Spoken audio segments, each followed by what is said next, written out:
Hola, buenos días. Soy Ingrid Guardiola. En primer lugar, quería agradecer a Fundación Caja Navarra por la invitación a esta charla que tenía que darse en el Civicán y que por motivos de la pandemia, pues obviamente la pandemia del coronavirus no se ha podido realizar físicamente. La invitación se me había hecho a raíz de la publicación del libro El ojo y la navaja, a un ensayo sobre el mundo como interfaz, pero evidentemente vamos a incluir una reflexión más abierta sobre el impacto tecnológico de la situación actual. Lo he resumido en 4 puntos. El primer punto se llama, obviamente, capitalismo de plataforma, el segundo, lo virtual, el tercer punto, la vigilancia, y el cuarto punto, si nos da tiempo, no se hace muy tarde, sería el espacio público. Sobre capitalismo de plataforma, en 2018 Nick Srnicek publicó un libro cuyo título se llama precisamente así, Capitalismo de plataforma, y era un libro muy didáctico donde nos explicaba qué es eso que llamamos capitalismo de plataforma y que incluye de alguna forma la gig economy o economía del trabajo temporal, la economía compartida, la economía bajo demanda, la cuarta revolución industrial, la economía de la vigilancia, la economía de la atención, la economía de las apps, todas aquellas nomenclaturas que sirven para definir el modelo de capitalismo actual. Entonces, estas empresas que se amparan bajo lo que denominamos capitalismo de plataforma son empresas que funcionan como plataformas de datos. Esto es muy importante. Evidentemente operan en el mundo digital. Se basan en un sistema muy sofisticado de sugerencias que hacen a partir de haber analizado todos estos datos que recolectan. Viven del efecto de red, es decir, que cuanto más usuarios crecen, más poder tiene la empresa, y cuando el crecimiento más exponencial es, más crece, más valor adquiere la empresa, a menudo en la bolsa directamente.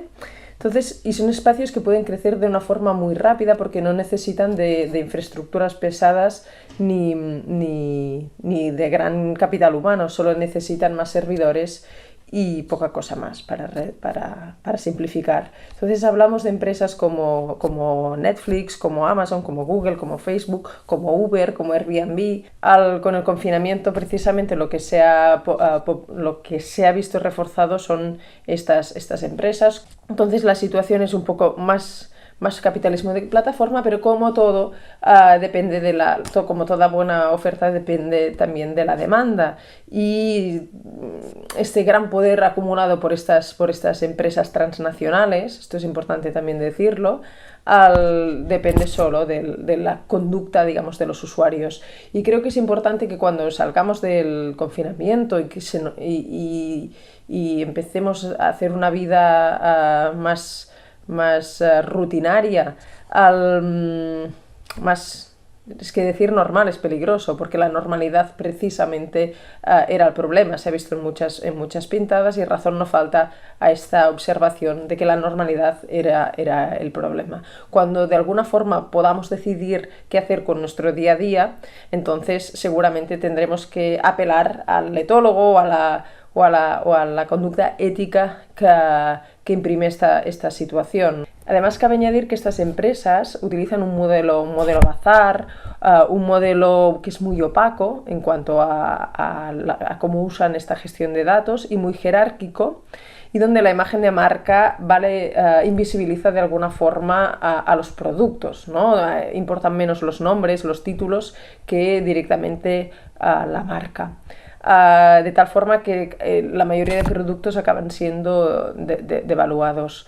Por cada hype o por cada éxito hay millares de productos que quedan invisibilizados, no solo por el gusto de la masa, sino por el propio algoritmo que responde y que modifica este gusto de la masa.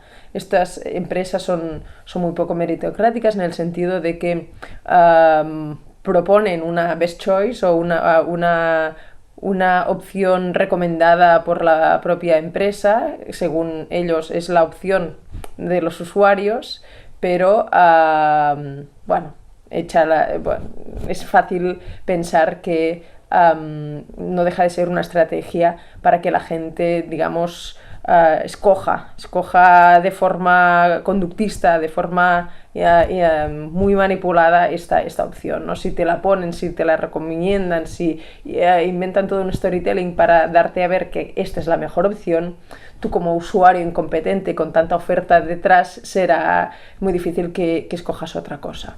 Y para acabar con esta breve reflexión introductoria sobre el capitalismo de plataforma, lo curioso es que el único dilema que estamos teniendo no es tanto la repercusión que tendrá en nuestro ecosistema de proximidad, sino si Internet aguantará o no aguantará.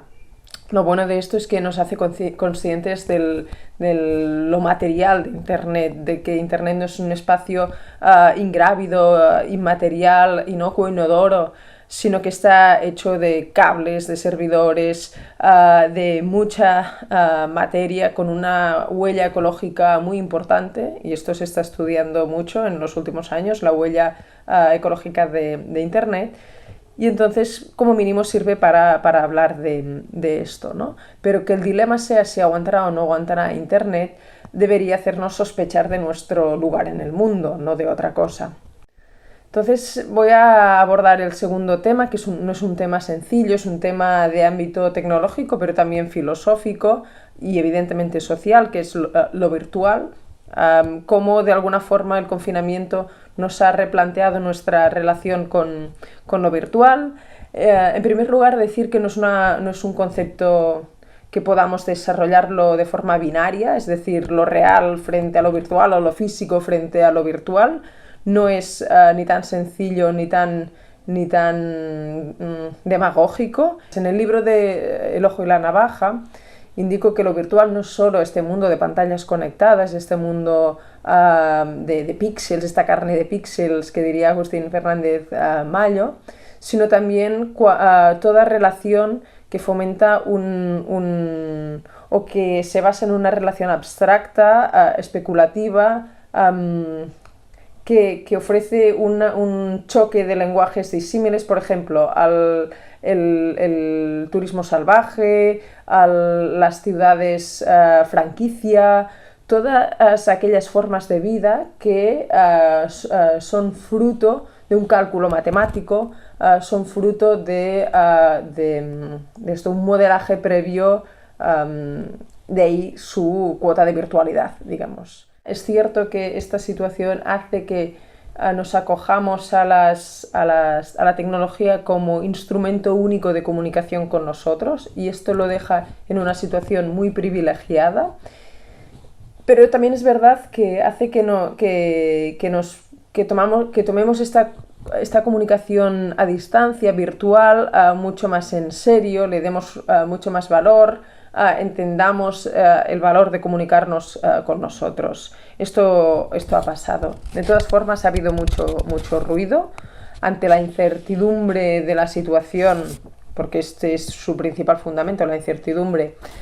Lo que hemos hecho ha sido volcarnos de forma bulímica al mundo digital para intentar extraer datos, informaciones, contacto humano, creatividad, en fin, todo un poco a la bravas, de forma irreflexiva. Ha habido diferentes fases. Yo creo que esta fase más afectiva, más de intentar encontrar, a pesar de todo, un calor humano, ha sido sobre todo en la primera fase, una fase muy de SOS 2.0, ¿no? Donde compartíamos dudas y miedos, un momento de sinceridad transitoria. Pero después ha habido un momento más creativo, más de creativo productivo, donde la gente ha empezado a hacer sus vídeos, a compartir sus creaciones, a sacarle al influencer que llevaban dentro. Después ha habido una fase y ha empezado la violencia, fruto también del hartazgo, es decir, los escarnios públicos frente a los que desobedecían el estado de alarma, y finalmente el cinismo y la propaganda ya han empezado a hacer su trabajo sucio, ¿no? Otra cuestión es que ya hemos integrado también nuestro rol de confinamiento en las redes sociales. Por el hecho de que utilizan un lenguaje audiovisual, es muy fácil enseguida adoptar un rol determinado. Porque para socializar en estos sitios no es suficiente con estar allí, sino que tienes que agenciarte un mínimo rol, porque si no eres invisible, el propio algoritmo te invisibiliza. Sobre el teletrabajo, es decir, lo que ahora se habla mucho de que fomentará el teletrabajo, de que las empresas harán un vuelco al mundo 2.0, se ha visto que es útil, que es una herramienta que nos permite salir del paso, pero que para muchas cosas es insuficiente. Es muy bueno con respecto a los retos que tenemos con la emergencia climática, es decir, es muy útil porque se evitan desplazamientos y la huella ecológica es menor que si utilizáramos los medios tradicionales, pero por otro lado ha mostrado también la insuficiencia, ¿no? La comunicación a través de estos medios pide que dediquemos mucha parte de la comunicación al propio medio, es decir, al protocolo técnico, a superar las interferencias que hay. Siempre hay como una previa que tiene que ver con las limitaciones del propio medio. Para, de alguna forma, pasar a otro subtema dentro de lo virtual, quería recordar también dos citas muy interesantes. Una de Chris Marker en Sans Soleil, que dice: el alejamiento de los países repara de algún modo la excesiva proximidad de los tiempos. Es decir, que él ya habla de este tiempo global único que es el tiempo inherente a las redes sociales. Y esto para acompañarlo de Chantal Akerman, que en su última película, No Home Movie, es una película donde se despide de su madre y donde graba las videollamadas que hace con su madre. Le dice ella que graba estas videollamadas para indicar que ya no hay distancia en el mundo. Lo curioso es que la película nos enseña que no haya distancia en el mundo no implica que no la haya entre las personas, incluso entre las personas que conviven en un mismo espacio, que es lo que les pasa a ella y a su madre. Es decir, tenemos que diferenciar la visibilidad de la comunicación. Ser visibles, ser copresentes no mejora ni empeora ni da una categoría de la comunicación posible, ¿no? Ahora se habla mucho de distanciamiento social, pero mi tesis es que en un mundo en un mundo virtual gestionado desde los algoritmos, el distanciamiento social ya existía. Es decir, en las redes sociales actuales, con este peso tan bestia de los algoritmos, algunos lo llaman algoritmocracia, la sensación de insatisfacción, de experiencia insatisfactoria en muchas de estas redes ya existía.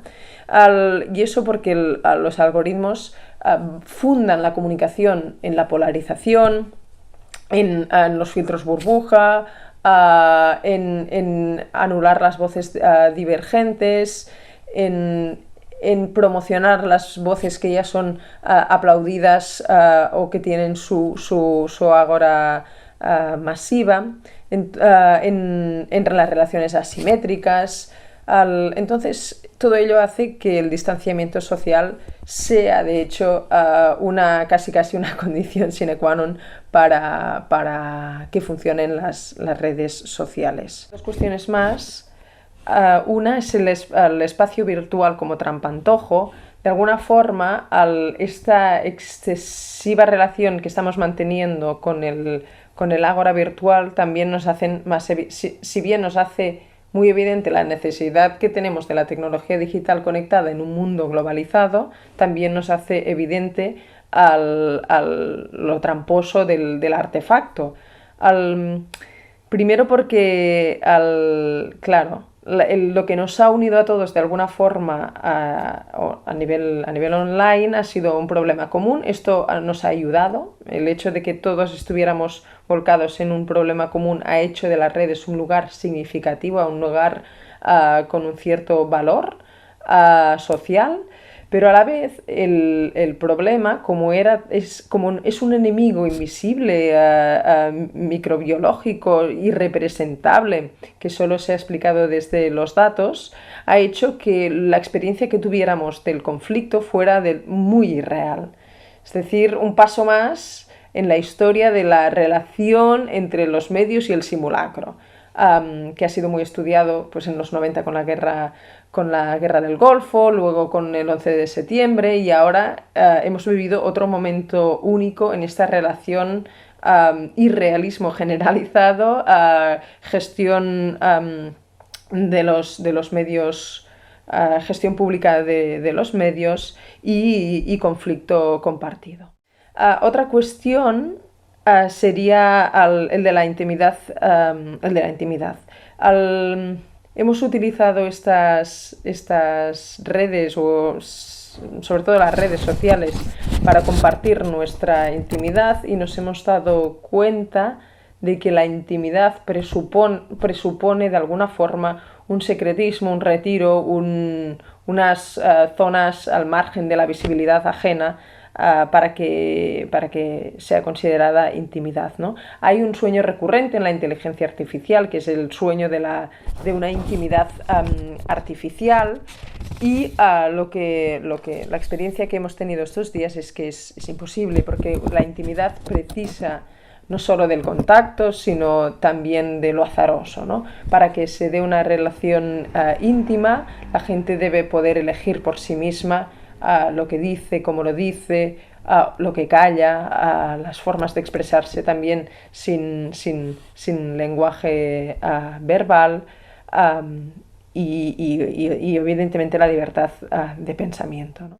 Finalmente, para cerrar este espacio dedicado a dar 4 pinceladas sobre lo virtual, quería poner sobre la mesa cómo en esta época se ha gestionado la muerte de los otros, y cómo esta imposible gestión de la muerte de los otros ha subrayado el escenario virtual en el que nos encontramos, ¿no? Son las ceremonias que no se pueden hacer, los entierros con un máximo de 3 personas y todas distanciadas entre ellas, son los entierros provisionales en las calles en los parques de Nueva York frente a morgues desbordadas. Es decir, que el hecho de no poder gestionar con consentimiento compartido la muerte de los próximos o de los otros, ha hecho que vivamos en una de las situaciones de virtualidad compartidas más espeluznantes de los últimos tiempos. Tercer punto, que es evidentemente una cuestión fundamental, y es el de la vigilancia, ¿no? Y se habla mucho cómo esta pandemia y las soluciones que están tomando los gobiernos, soluciones que pasan por, sobre todo, utilizar la tecnología como herramientas de rastreo de datos para poder prevenir contagios y para poder tener un cierto control sobre las fluctuaciones de estos contagios, implican el riesgo de que se normalice la vigilancia ciudadana, ¿no? Y esto es un hecho. Entonces ha habido posiciones dentro de los distintos gobiernos diferentes, pero solo en los matices, porque a fin de cuentas todos, desde Estados Unidos, digamos, pasando por China, España, Austria, Alemania, Francia, todos han visto en el monitoreo de los datos masivos la gran solución, aparte de las curas, evidentemente, y ampliar los hospitales y el propio confinamiento. Han visto en estos medios tecnológicos la posibilidad de erradicar o de frenar directamente la enfermedad, ¿no? El virus. Si hay sospechas sobre estas tecnologías es porque la tecnología digital conectada, o lo que Shoshana Zuboff llama el capitalismo de la vigilancia, ya funda su riqueza en este control, en este monitoreo, en esta extracción de datos que muy a menudo vulnera la privacidad de los usuarios que utilizan estas herramientas. Desde que en 2013 se habla de datificación, es decir, de que toda manifestación de vida compartida en estos medios es traducida en datos, desde que no solo se habla, sino que se organizan las tecnologías así, es muy fácil ver que este panóptico digital sigue siendo una metáfora adecuada para hablar de este contexto mediático en el que nos movemos a diario y ahora mucho más. Entonces, en el caso que nos ocupa, que son estas nuevas leyes o medidas de control ciudadano, Pedro Sánchez ya hablaba antes de poner la ley sobre la mesa, y ya se hablaba de disciplina social, es decir, de alguna forma el relato de que todos somos soldados para un problema común y tenemos que basarnos en la disciplina social ya era un relato que nos había vendido el gobierno. Y luego también con China como precedente. China con esta APP para detectar contactos cercanos para saber si había riesgo de contacto, y que ha funcionado, y también en Corea del Sur. Entonces había este referente positivo para poder aplicarlo.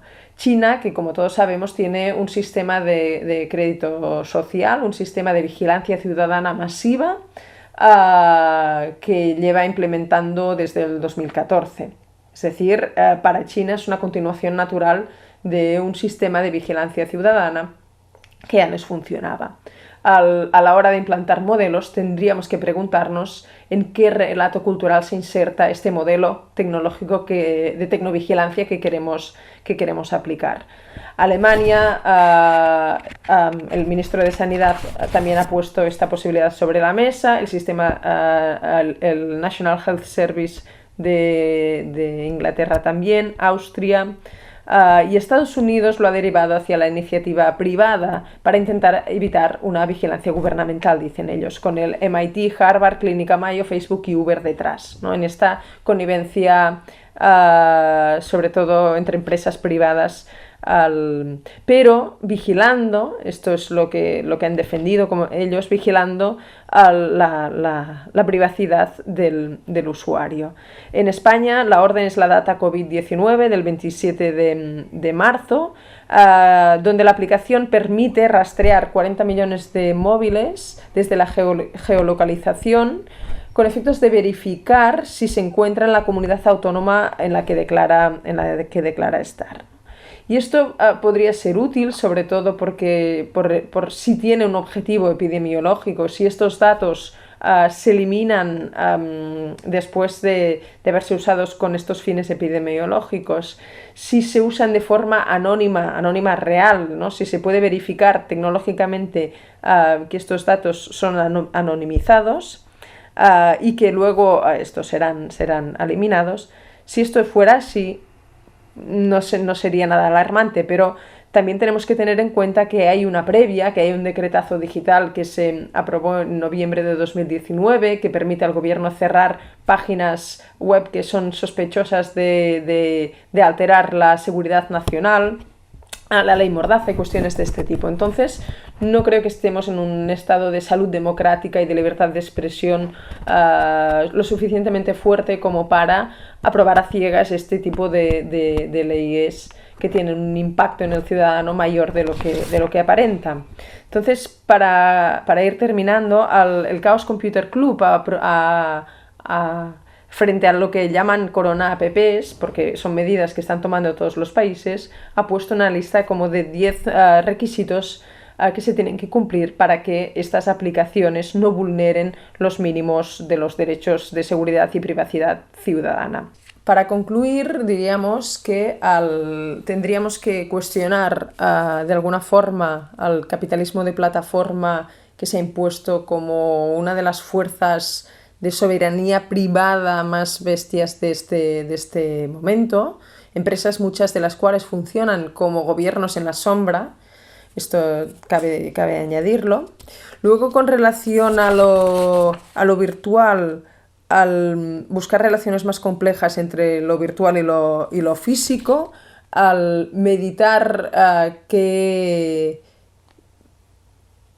contrato comunicativo queremos establecer con las redes sociales y con nosotros a través de las redes sociales, al ser más conscientes de las trampas y del trampantojo digital, y que en realidad muchas veces funciona ya como un elemento de distanciamiento social, al revelar que la intimidad artificial es un sueño inalcanzable,